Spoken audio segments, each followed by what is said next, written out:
Okay, thanks for joining us at the 20 and 20 podcast.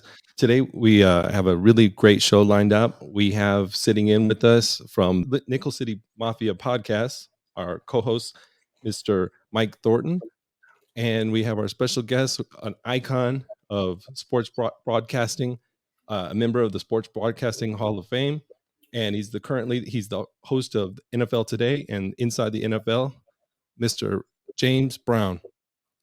Thank you. Thanks for joining us today. Thank you. Hey, Thank you. fellas, Thank thank you you. guys so very much for having me on. Look, the name Kermit Washington still carries some serious value to it, and I'm thrilled to be on here with the guy.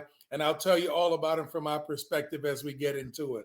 Well, James, I am very happy to have you on. And not only that, I tell people we have known each other almost for 50 some years because Wow. you left Bertie back as junior high school. You left me in the place where I could have gotten killed. You went on to DeMatha High School, but you were always a good player, and you don't realize what effect you had on other players in a sense that when I really started saying, okay, I want to be a better player, I heard that James Brown, he jumped rope.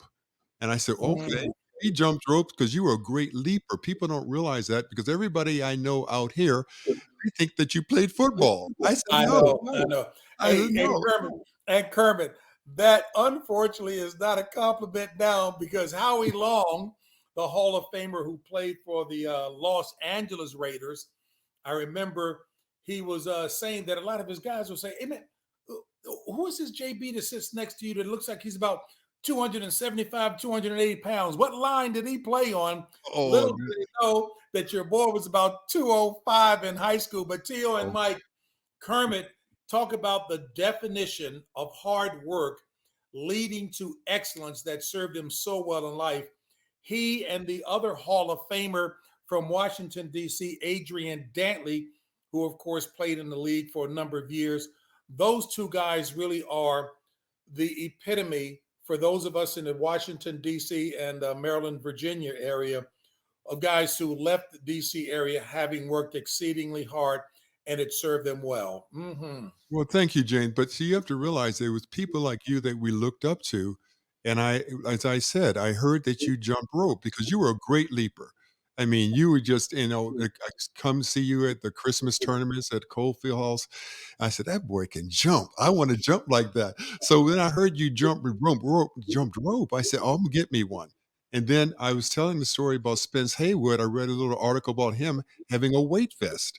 I said, Mm. "Well, I'm gonna put the 2 together, what James does and what Spence Haywood, and Imma be jumping rope. Imma try to get better." And so I got up to jumping 10,000 times a night with a 20-pound weight vest. And it's because of you, then I heard about what Adrian Dantley does.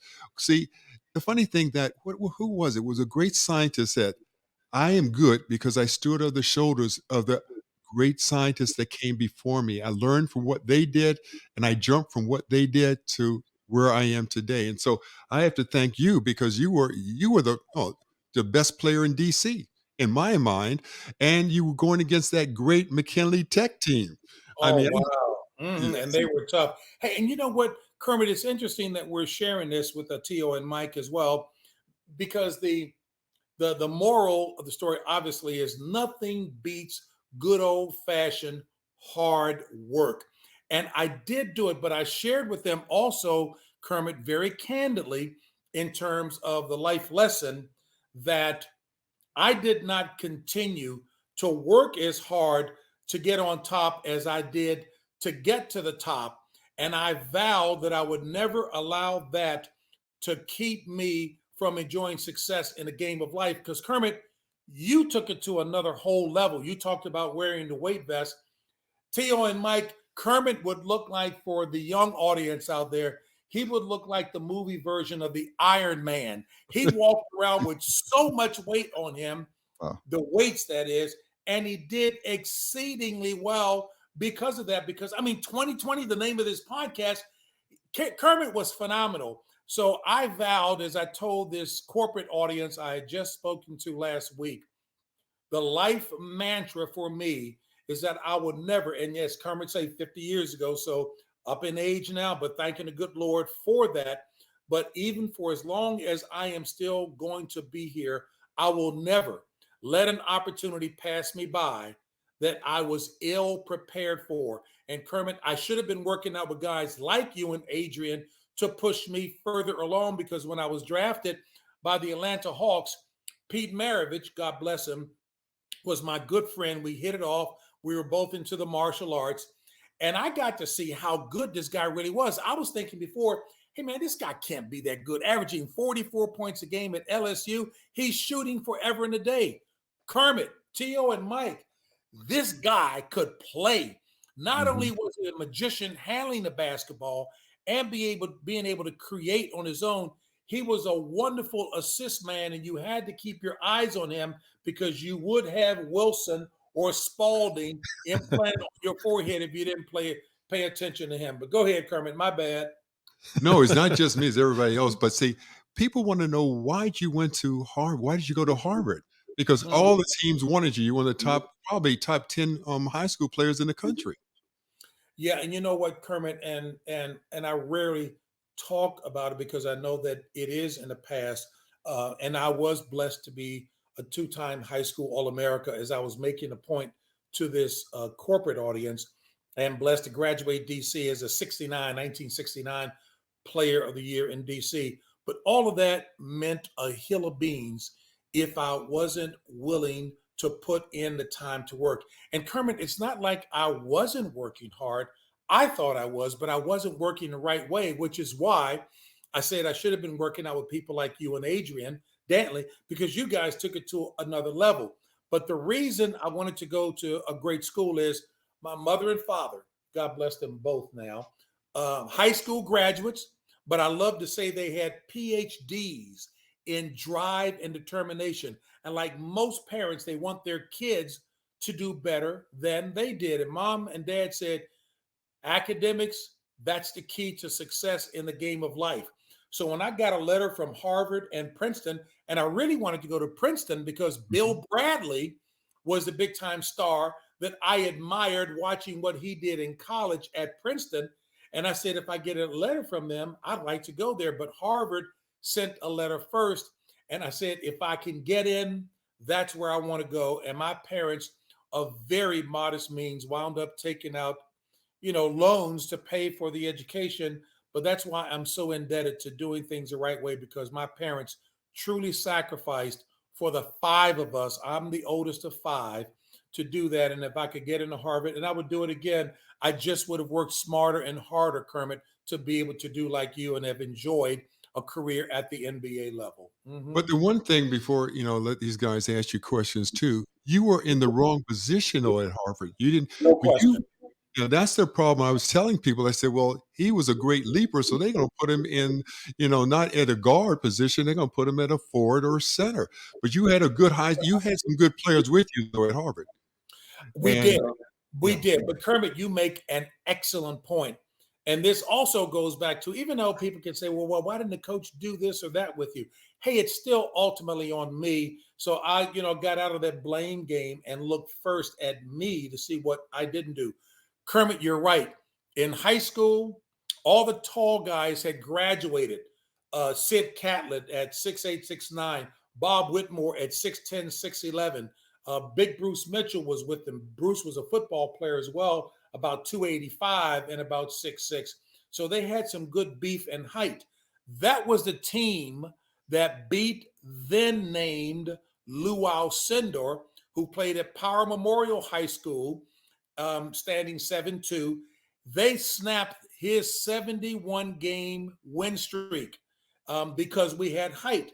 So all those guys graduated, and now I'm the tallest guy, and well, maybe not necessarily the tallest, but you talk about jumping. So we wound up playing zone, and I was in the middle when I should have been working on my handling skills, creating my own shot, and perfecting at least a decent jump shot as well too. Because when I went to college, although they put me at the number 2 position, all too well, the number 2 guard is one who's supposed to be able to shoot and create on his own, still handle it and be a good assist man, but especially at that number 2 position. And I wish I had worked hard to develop my skills then, and I didn't.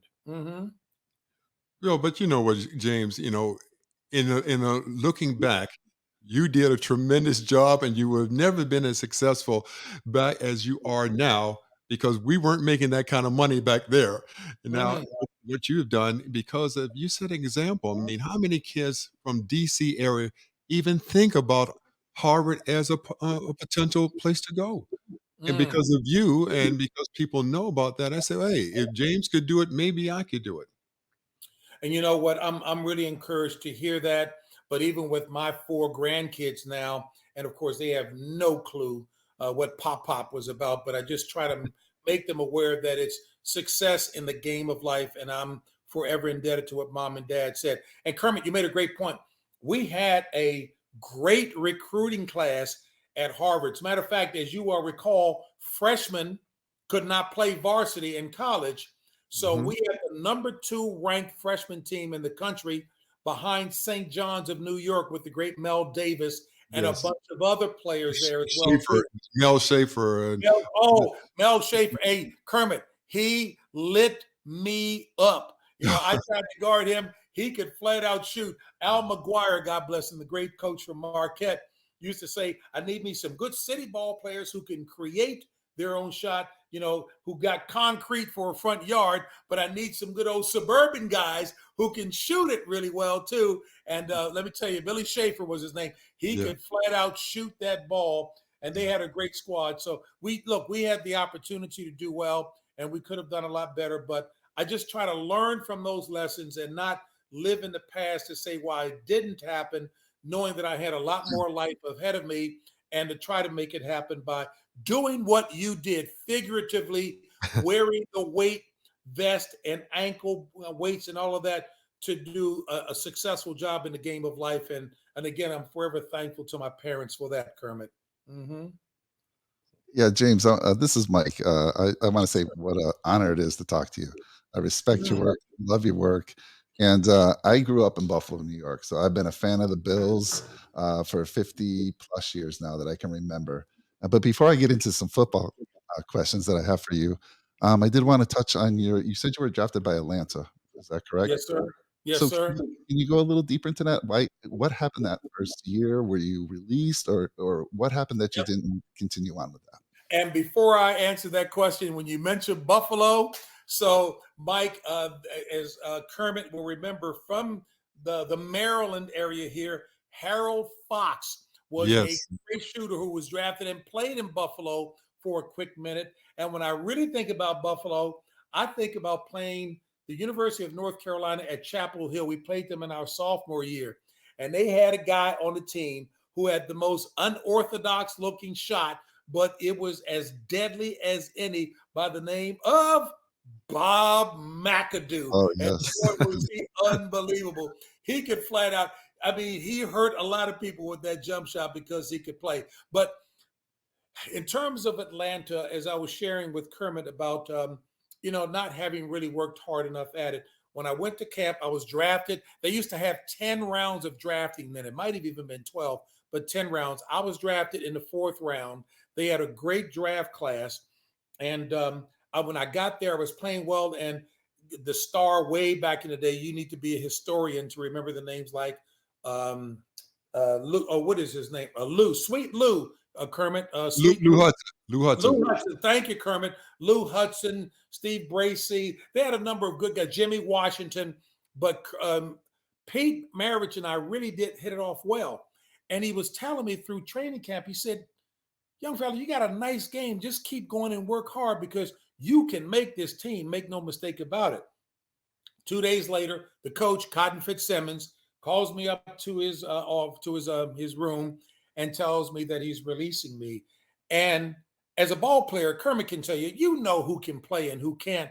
And I'm asking the coach, you're cutting me? I mean, who's in place of me? And I would never speak disparagingly about the other person because he did play in the league. He was off the bench, but he played. But I should have made it such that there was no way that he could have cut me by my play. And I did hurt. I cried. I went home. I hid in the house for 2 weeks. One of the salvation messages given to me probably about 2 or 3 years after that, I'm doing work covering the NBA for CBS.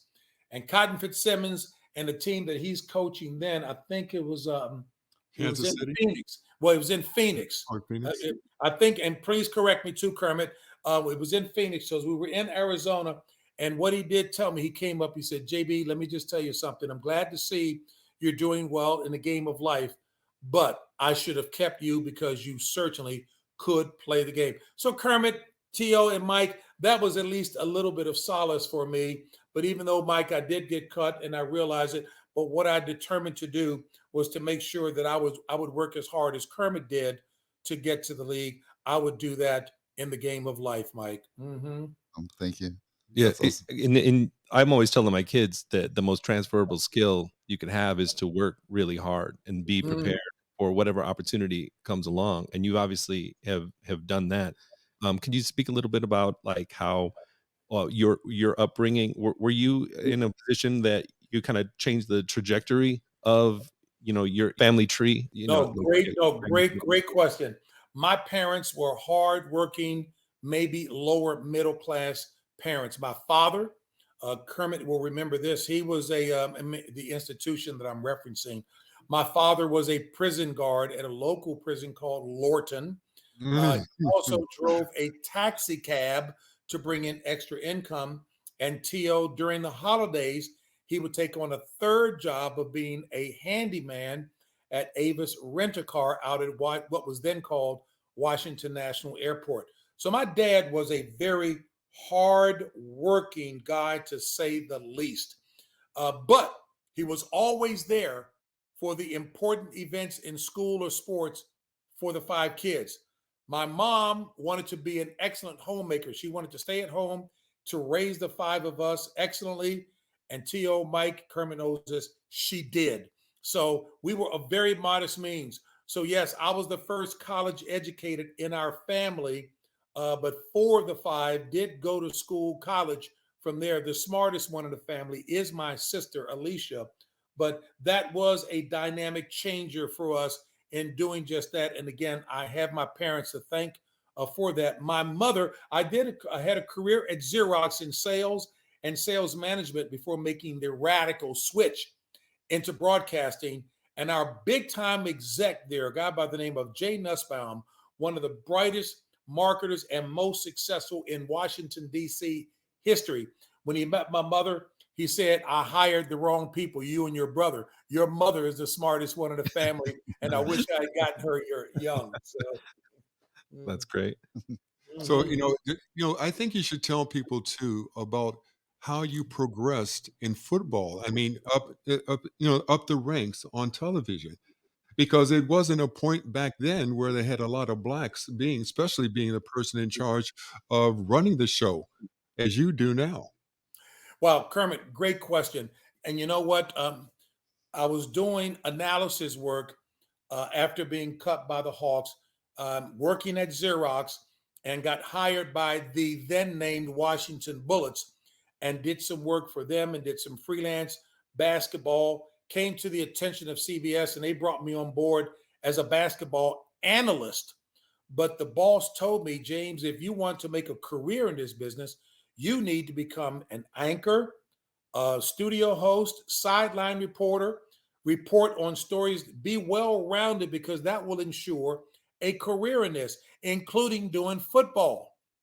And Kermit, I didn't know a thing about football in terms of the rules and regulations.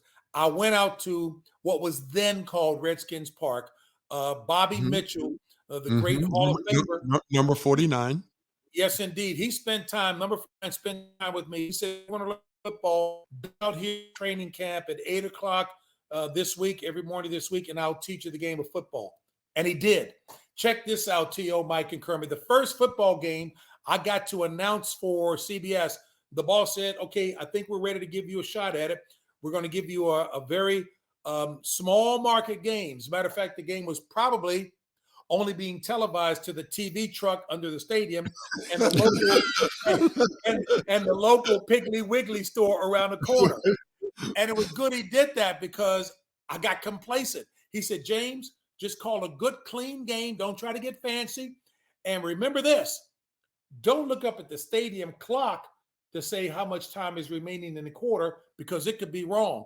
look at that television in the booth. It will have the right time. So, fellas, I go through the first half and I'm saying football's not that difficult. I'm complacent. So we come into the third quarter and I say, James Wilder, running back. I said, James Wilder. He takes the handoff. He's at the 40. He's at the 45. He's got daylight. He's at the 50. He's at the 55-yard line. Tackled at the 55-yard line. My producer got in my ear and said, JB, go to break. There's no such thing as a 55-yard line. So now I'm shook up. I made the mistake. Didn't look at the TV monitor. I said, folks, we're going to step aside for a quick timeout with about 8 minutes and 99 seconds left in the third period of play. Compounded the mistake. True story. And so my producer said, James, you are butchering this up. Now, my partner played football at Harvard. He was a friend, and he covered for me when we came out of commercial. He said, for those of you who heard JB say that there were 8 minutes and 99 seconds left in the third period, he just wanted to test your math skills to see if you could make the conversion to realize it's 8 minutes and 39 seconds left in the third period of play. But even with those mistakes, my boss stayed with me, and I worked hard and covered it. And again, this is in no way self-congratulation. It's the result of hard work. And look, unashamedly, I'm an ordained minister, and I'll certainly give credit to my faith, but I had to do the work, but still my faith, because for me to have been able to do football now in terms of hosting a show and hosting Super Bowls, to have just not the past Super Bowl that we had, not Fox, this most recent one, but the past one we had became the 10th Super Bowl that I was blessed to host, setting a record for the number of Super Bowls consecutively hosted by a studio host at any network. And that's saying something from this guy who said a player was tackled on a 55-yard line. And here I've hosted more Super Bowls than any other broadcaster. Boy, that speaks volumes for hey, look, for the good Lord blessing me to do that. Mm-hmm. Well, you know what? When you were telling us, wait till after the Super Bowl, I'm going to have time. You know, JB, I am so bored on Sundays now. No football. I am bored stiff. I really am. I think I can speak for most of the people in America that like sports. Football is king. There's nothing close to football in our country. And I on Sundays now, I don't know what I'm going to do. Usually on Sundays, James, I will watch the games when they come on till they go off at night. I love that. I just love football. And you know what, Kermit? I am now starting. It's been a long time, Kermit, but I am just now starting to get back into what has been our love. Baseball was my first love, and I'm humbled to be. I always tease people and say, they say, JB, I see that you are a minority owner of the Washington Nationals. I said, let me be real clear about this. I'm thrilled to do that. But in terms of the deep pockets of the guys who own the club, I said the size of my investment was the equivalent of per diem for those guys.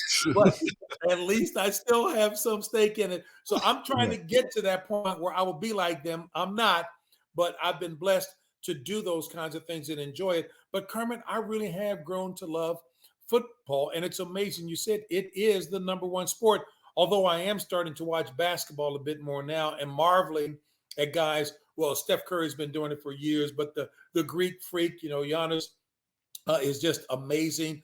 Luka Doncic. I mean, it's amazing when I'm looking at the number of players out there who can flat out get a gun, Ja Morant and the rest. So I am enjoying it. Mm-hmm. I got a question for you now. LeBron says after he gets becomes the leading scorer of the NBA history, I'm the best that ever was. Now, in my opinion, he made a mistake because I tell people on Facebook and Instagram, let other people anoint you as the best.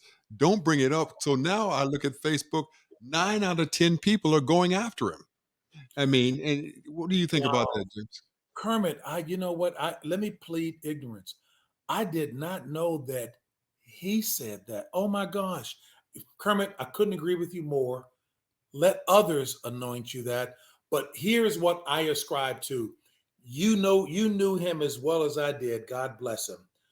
Red Auerbach had such an influence on me. He gave me an opportunity. Red Auerbach, for the young folks who may not know the name, was a great coach of the Boston Celtics dynasty, was a president of the Boston Celtics, knew basketball inside and out. Kermit and I knew him because he was also living in Washington, D.C., and was at the playgrounds all the time. Red Auerbach said, it is better to have a debate about great players of a given era as opposed to trying to say who's the best of all time. And I'm saying this lovingly and affectionately. I know Michael Jordan was maybe the greatest aerial acrobatic, if you will. He was tough, 6 MVPs, championships. I get all of that. But if we define greatness by the number of championships won, and I know we are very offensively oriented, Bill Russell is the best that there was. 9 out of, please, are you kidding me? 11 championships totally out of 13 and 9 as a player. But the point was, Bill Russell, every time I talk to the great Celtics players, and Casey Jones was our coach my sophomore year at Harvard, everything revolved around the big fella who was as smart as they come. Kermit, Bill Russell couldn't hold a candle to Wilt Chamberlain in terms of strength, power, and ability to do whatever he wanted on the court, but he always played a smart game against Wilt Chamberlain and mastered him with all of those championships. Look, I still think, and I understand the rules have changed. They got 3-point shots now. They're playing more games and the whole 9 yards. What Kareem Abdul-Jabbar did was phenomenal because they got rid of the dunk rule, in college, so he couldn't dunk. What did he do? He developed that unstoppable sky hook. He wasn't shooting 3 points in the NBA and playing fewer games. And what he did is phenomenal. Let me put it in context this way, because I did a story on that on the eve of LeBron breaking the scoring record, giving LeBron all of his credit, because what he's done as a high school player coming directly to the NBA, great. But don't say I'm the best, because there are many who were great in that era. Jerry West, Elgin Baylor, Oscar Robertson. Oh my gosh, that's who I admired and wanted to be like. But the fact of the matter is, there were no 3-point shots with Kareem Abdul-Jabbar. The stat was this: there have only been 10 players who I think averaged 20 points a game. Let me make sure I have that right for their career. In today's game, especially, if somebody were to average 20 points a game for as long as Kareem played, they would still have been, and I've got this a little bit twisted, but you'll get the essence of it, they would still be 5,000 points behind Kareem Abdul-Jabbar. He was doing it with only the 2-point basket. So what he did for as long as he did, holding that record for 38 years, is phenomenal. Yes. Do everything like you love me, and other things like a real G. I don't need nothing you do for me. It's all good, just love me. Do everything like you love me, and other things like a real G. I don't need nothing you do for me. It's all good, just love me.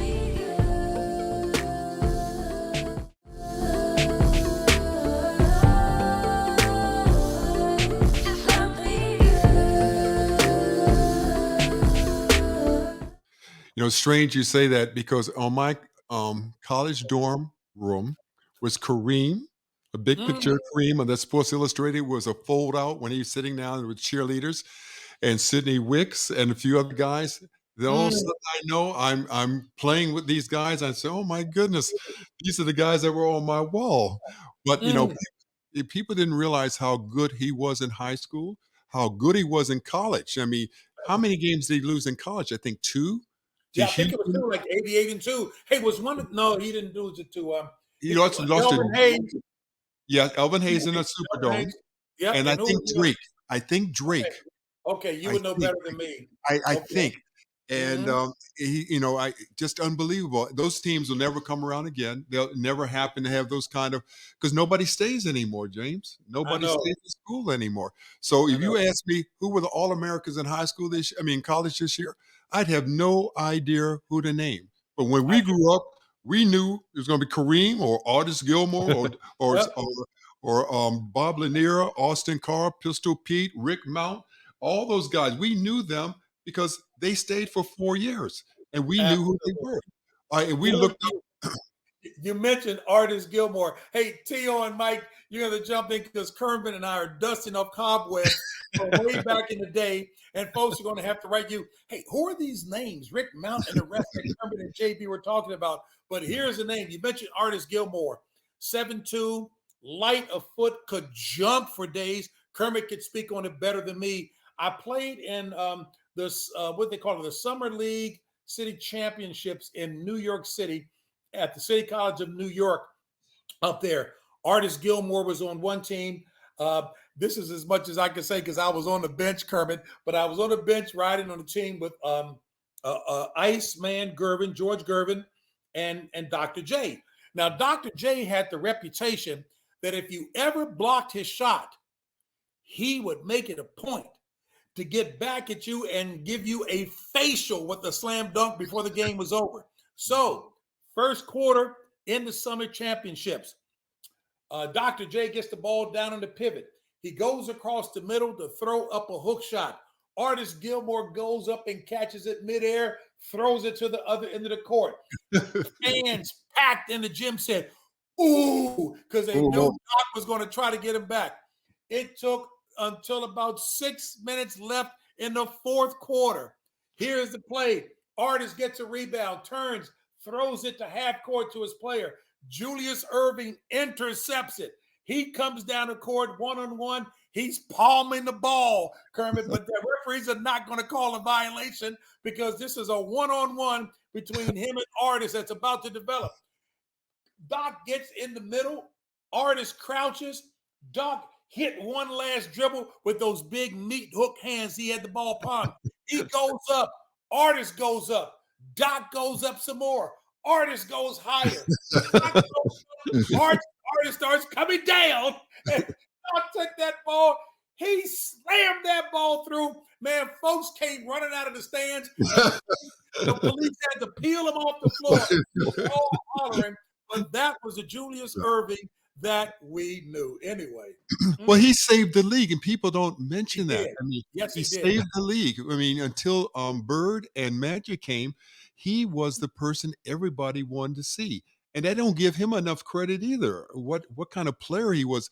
How just a great showman. He was the principal reason for the merger of the league.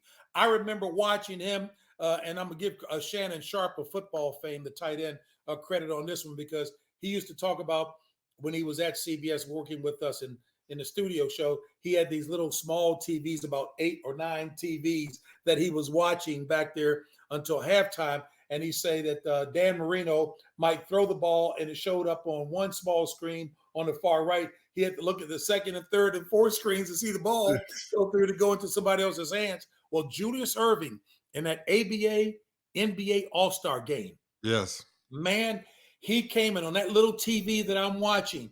He came down on a fast break, and I'm telling you, he was about 15 feet out on the right wing. When he jumped up in the air, he left the screen because I couldn't see him. He jumped over somebody, and he slam dunked that ball. Man, Julius Irving was the reason for the joining of the leagues. Well, check this out. So Julius is actually a sophomore in college at the University of Massachusetts.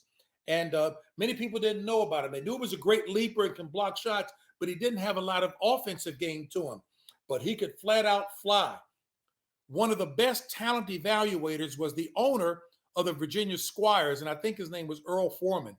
He went and grabbed Julius after his sophomore year in college, brought him down to play in the ABA for the Virginia Squires. He's sitting in the stands watching practice.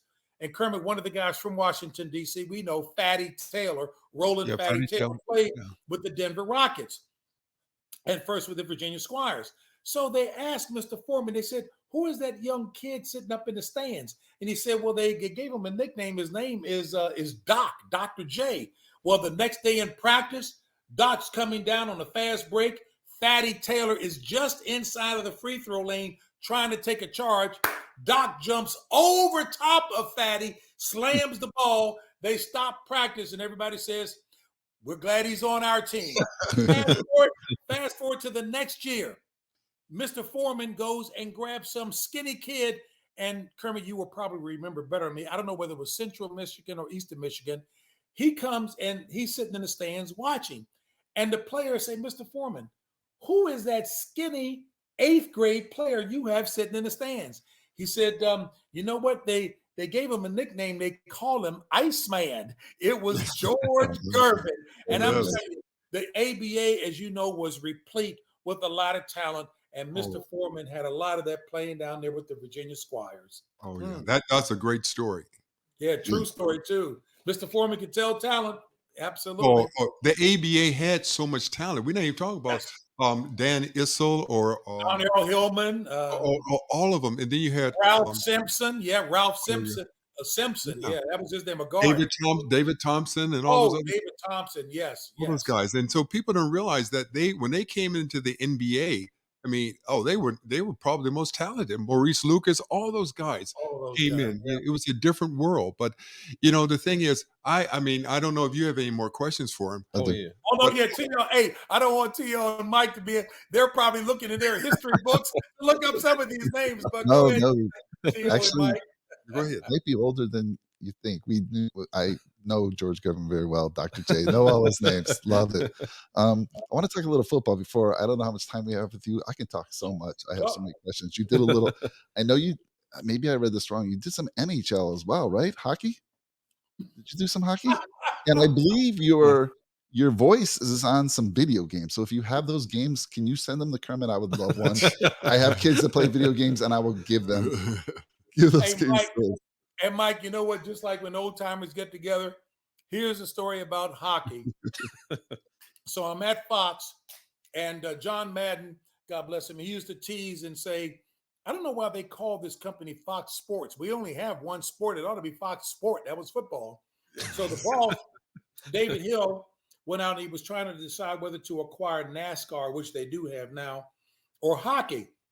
But he got hockey because he thought the opportunity for growth was significant, and the sport was trying to become more populated in the lower 48 with the states. And they said, but you know what? One of the audiences that we might be able to grow would be an urban audience. So he says, JB, I want you to host a hockey show. I said, what? Hockey? So, fellas, I'm studying these multi-syllabic names all summer long because the worst thing you can do is to mispronounce a name. So he names me host of the NHL on Fox. I go before the audience of press people. These are grizzled old white guys who've been covering the sport for years. And they see me up there and they got the glasses and the cigar. They said, JB, do you know what icing is? And I explain what icing. Another guy says, JB, do you know what a two-line pass is? I explain what a two-line pass. Third guy says, do you know how they substitute in hockey? I said, yes, line shifts. I said, fellas, look, why don't we just take the veneer off the question? I understand what you're asking. So let me be clear. Hockey was not big in my neighborhood. I get it. And the only thing I have in common with the sport is the color of the puck. But I promise you, I will be a great ambassador for the sport. And believe it or not, and I'm not just dropping names, but it's the biggest names who were the greatest ambassadors for the sport. Wayne Gretzky, Mike Modano, you name it. They all spent time educating me on the sport so that I could represent them well. I think I did an adequate job because at the end of the season, I'm hosting a Stanley Cup championship in New Jersey. I forget who the Devils were playing, New Jersey Devils. But before the game started, I'm at my host position in the stands, and there were about 10 little white kids who were coming over, and they've got this big sign above their head. And the sign, as I read it when they got closer, said, James Brown, Godfather of Goal. Man, I had made it. I have that placard in my office downstairs now. It is awesome. But I knew I was smart enough not to try to do play-by-play because hockey is a fast sport. It's a great sport. It sounds good. It's one of the best in terms of sound effects to hear these blades on the ice. And these guys are marvelous skaters, and they're not even thinking about what they do to do what they do on the ice. It really is quite a fascinating sport. Mm-hmm. Thank you. I can appreciate the name thing because I'm a big Sabre fan, and when I talk about my team, I struggle with those names, so I get that 100%. Absolutely, Mike. And you're like we got 230-pound guys skating 30 miles an hour on the ice. It's incredible. I always tell people if you've never seen a hockey game, get out and see one. It'll change your mind. If you didn't like it, really you'll come out a fan. I want to get into football a little bit because I was hoping that maybe you could give some insight. You guys do such a great job. I love you on Fox. I love you on CBS. You do such a great job, and I'm wondering, what is that week like leading up to the show? Are you guys meeting during the week? Or are you just that good where you show up at the studio 3 hours before showtime and work it all out then? How's that work? Mike, if somebody tells you that they're good to show up 3 hours before and get out there and doing it, they're not very good unless they're just an elite level guy like any great superstar. But to be worth your salt, you really do have to put the time in and study. And clearly that's the case with me not having played the sport. And I also recognize, as importantly, people aren't tuning in to hear what I have to say to try to talk football esoterica. They're going to play a hybrid defense. Matter of fact, when Jerry Rice was playing with San Francisco, they ran a hybrid defense. They played man-to-man on one side of the field, but on Jerry Rice's side, they had a zone. And, they ran a lot of games, Alexis in Texas with the defensive linemen. My job is to make sure that I understand the big storylines well enough, strategies and tactics to elicit the best out of my guys. When I was at Fox, of course, that was Terry Bradshaw, Howie Long, and Jimmy Johnson, the former Dallas Cowboys coach, who taught me a lot, by the way. And then when I was at CBS and am at CBS, I was at CBS the first time around, but we didn't have football. We lost it then. And then I went back to CBS when they have it.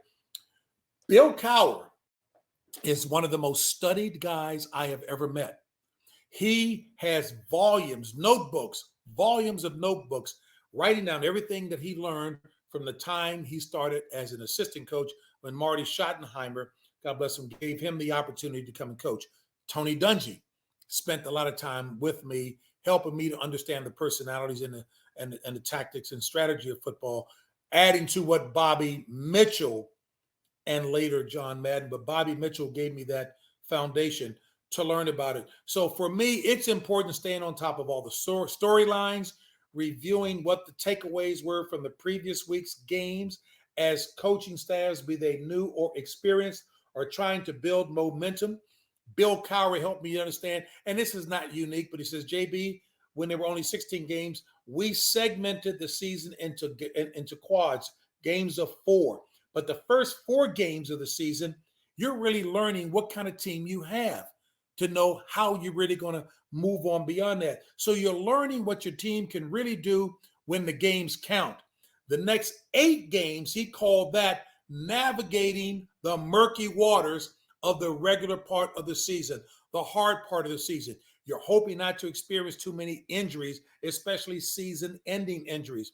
And now your strategy and tactics are predicated upon what you know your team can do, maximizing your strengths, minimizing your weaknesses, and always engaging in self-assessment as well as assessing the other team, because there will be adjustments, because teams will see what your habits and tendencies are. And then the last 4 games, you're hoping that you hit your momentum. You're trying to get some momentum going into the postseason. And again, always minimizing injuries. So that overview helped me to tweak the kind of questions that I would ask of my colleagues all along the way. Critically important that I know the strengths and weaknesses that my colleagues will bring to the table, and always look to put them in an excellent position, never to ask them about something that they may not be particularly strong in. That's a poor host. And I told Jimmy Johnson this, so he's okay with me saying it, because Jimmy Johnson, when I was at Fox, he was an early riser. He'd be up at 3 o'clock in the morning. A car service comes and pick him up. He's an hour ahead of time. He was always up early. But Jimmy would start to fade a little bit in the afternoon by the time the second games are coming on. And I remember I turned to Jimmy. We were getting ready for a big second game. And I said, Coach, we understand that this is a huge matchup that we're going to be looking at today, and the strengths and weaknesses of these two teams. And all of a sudden I see him giving me the deer in the headlight look. So I knew not to go to him. I said, so Coach, you hold on to that thought right quick, and I'm going to come right back to you. And I went over to Howie Long and asked him a question. So it's a matter of learning your guys and making sure you put them in the best possible position.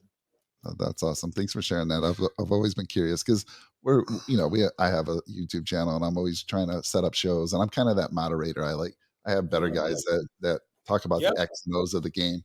I love the game. I've been a fan forever. I know some of the X and O's, but I don't know all of them like the guys that I have on my show. So I got to switch it around. But I'm always wondering how you're prepping for that. So thank you for sharing that. I guess the last question I have is, being a Buffalo Bills fan, I got to ask you, what's your take on the Buffalo Bills? What do you think it's going to take for them to get over that hurdle of beating the Chiefs and even the Bengals these days to get that next shot at a Super Bowl? And you know what? And take this for what it's worth, because as I said, I try to always stay out of the arena of those guys who have played the game. I remember Howie Long once commenting when a producer was trying to tell him what he wanted him to say about a particular part of the defensive strategy of this team. And Howie, you don't want to get Howie mad. Howie is no joke. You don't want to mess with. We call him Big Boy. Big Boy just quietly asked the producer, when the producer was trying to tell him what to say, Howie looked at him and said, excuse me, did you ever put your hand in the dirt out there on the field? And that just put him in place. Howie says, share with me what you're trying to get from me in the way of insight, and I'll tell you what it is the deal is. So for me, I try to keep that in mind, because those guys who are in the fraternity of ex-players and coaches, they've been there. I haven't. But Buffalo, still, that window is still wide open for them, particularly if they can keep some key folks. There's no question. They got a quarterback who is the real deal, but he needs some help. He can't continue to be the guy who's going to be churning up the yards for him, because those other guys, the Chris Joneses of the world, and I mean, look, they can hurt you. So I would hope, and what do I know? But I would hope that they would get a bruising back. They're up there in the snow of Buffalo. The NFC East, for the longest time, was known as a team that had powerful, strong ground games. John Riggins, locally where Kermit and I grew up, guys who can get you those yards, bruising and pounding. And I've not seen them with one of those kind of guys that can help take some of the load off of Josh Allen, so he doesn't think he has to get it all done. It certainly did hurt that Von Miller was hurt in this early part of the season, because he was a difference maker, and certainly I think things might have been a little bit different if he had been there just to put some pressure on him. But I think playing up there in the cold climes of Buffalo, just a couple of bruising types, even on that D line, is really important as well. Those are just my thoughts, Mike. Yeah, it's right on point with what we've been talking about on our show. We know Josh. Okay. Yeah, he needs help. He needs help. Whether it's O-line, like look what the Chiefs did a couple of years ago when they lost to the Buccaneers. Right, they revamped that whole offensive line, and look what happened. They were fantastic in the Super Bowl this year.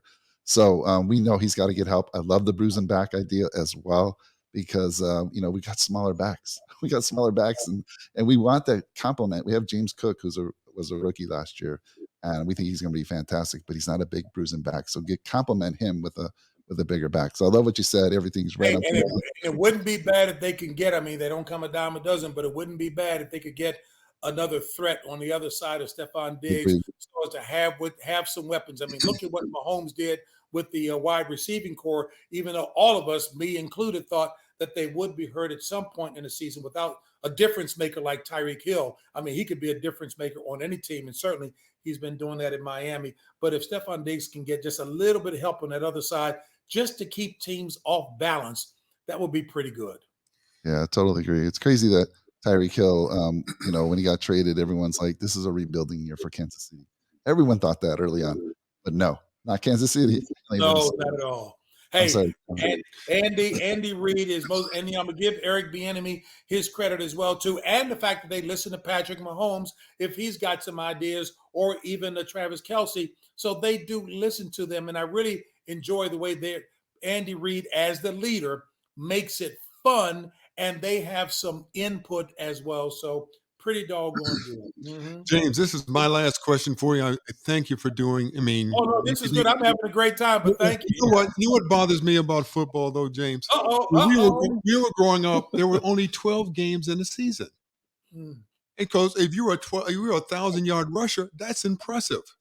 Then it became 14 games. Then it became 16 games. Now it's 17 games, and they're breaking all these records, but they're not really breaking records because it's not an even, even. It's like all of a sudden, it was when they should have, what is it called? Brackets or asterisks or whatever the word is. Asterisks, yeah. Asterisk. Thank you for telling me, helping me with my English. It should have it where, okay, for 12 games. Okay, this is a record for 12, which never can be broken. Now it's for 14 games. Now it's 16. Now it's 17. If you're a 1,000-yard rusher, that's not impressive at all anymore. It's what, Well, 60 yards, 50 some yards a game? That's yeah, nothing. but going back to your point, a couple points there, what you were saying, which goes back to my comment about Red Auerbach. When you talk about great players and you don't have an even playing field, pun intended, in terms of the number of games, the game is radically different. Everything is tweaked to favor the offense. Fans want to see more offensive playing and scoring, and I get that. And we've got so many great defensive players in this league. But so, there ought to be asterisks there, and it ought to be for a given era. But that's why Jim Brown, what he did in that 12-game season, and I was so glad to see an award named after him. What he did still is phenomenal. Barry Sanders Yes. was coach, but he followed Jim Brown's lead when he retired after 9 seasons, fellas, I believe it was. I mean, it's just phenomenal.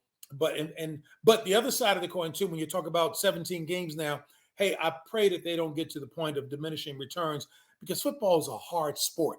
Nobody's healthy by the 3/4 mark of the season. They're all playing nicked up. You hear them say there's a difference between playing nicked up and really playing if you're really hurt.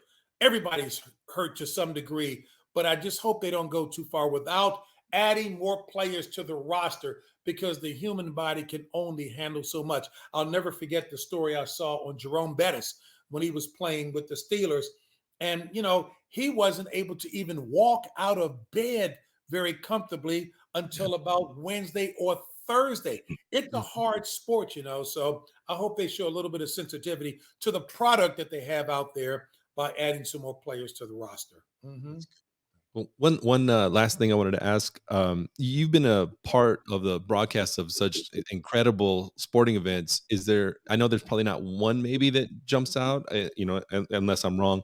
But when I ask, like, what are the top events you've been a part of? What are some of the ones that jump out to you? Well, I have been blessed following the advice of that executive at CBS in covering a range of sports, not only just various assignments within the broadcasting business, but also a range of sports, so that I wouldn't be marginalized or colonized as being just a given announcer of a given sport. And I've covered a lot, whether it's the Stanley Cup Finals, NBA championships, NCAA championships, World Series when we had baseball at CBS my first time around, figure skating events on the stage of the Olympics. I am really humbled. I even covered the Tour de France, or Tour de France, if you will, rock climbing, water polo. I've covered a range of sports, and that's incredible. And I'm really thankful for that. But believe it or not, in terms of the most memorable one, is between two. And these weren't like major competitions. And Mike, it involved a couple from Buffalo, Grand Island, New York, Italian couple, the Salamones, were going over to Russia with their church to the orphanage in Chernobyl where there was that nuclear spill, the accident. And they were going over to adopt a young man who was a double amputee living in an orphanage. When they got there, they found out his protector in that rough and tumble orphanage was a young lady, a tough-nosed young lady, Tatiana Salomon is her name, and she was protecting that young man. She was an amputee below the right knee or left knee, I forget which, and she protected, and the family realized they couldn't separate the two. They were going to continue to be brother and sister, so they adopted both of them. The young man, Alexei, he went on to play for the Olympic sled hockey team, and Tatiana is, I know she's a lover of horses. I'm not sure if she's become a veterinarian by now. That meant a lot to me because these kids, and one of the lines I'll never forget in that story was the young man, Alexei, who felt he could just conquer the world, asking his mom and dad, his adoptive parents, when were his legs going to grow back? But he continued on and is continuing to do well in life because he sees no obstacles. And the other was with some Special Olympians, 12 of them, who were with a group out of Los Angeles, Beverly Hills, I believe. And they went because these kids wanted to show the world they were just as driven as able-bodied athletes. And they were going on a special climb of Mount Kilimanjaro. They asked me to go over to Africa to do that story as a reporter. And I'm asking my boss, look, if you're looking to get rid of me, you can find an easier way than sending me over to climb Mount Kilimanjaro, 19,341 feet high. And I'm not in Kermit, Washington kind of shape. As a matter of fact, when I got over there, they told us that you only should carry no more than about 10 pounds of material in your backpack because you're going up in altitude. And you've got to make certain because the weight gets heavier the higher you go up there. Man, at the end of each day, it was supposed to be 4 days up and 3 coming down. At the end of the first, second, and third day, as black as I am, I was as white as a sheet at the end of the day. What's wrong with this guy? So the leader, he went and looked at my backpack. Kermit, here I am, a city boy. I didn't know any better.